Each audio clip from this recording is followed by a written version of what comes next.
काय सांगाल? शिक्षक जवळपास 70% शिक्षक लाडावलेले आहेत.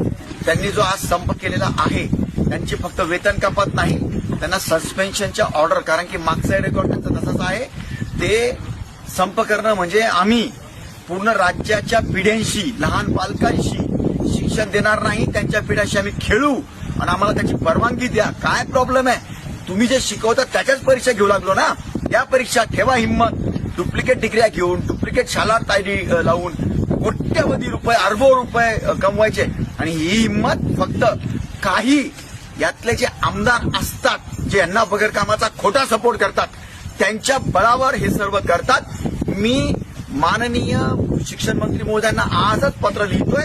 बिलकुल नाही, यांचे नुसते आजची वेतन कपात नाही करायची, यांना सस्पेन्शनच्या ऑर्डर काढल्या पाहिजेत आणि त्यांच्यावर कठोर कार्यवाही केली पाहिजे.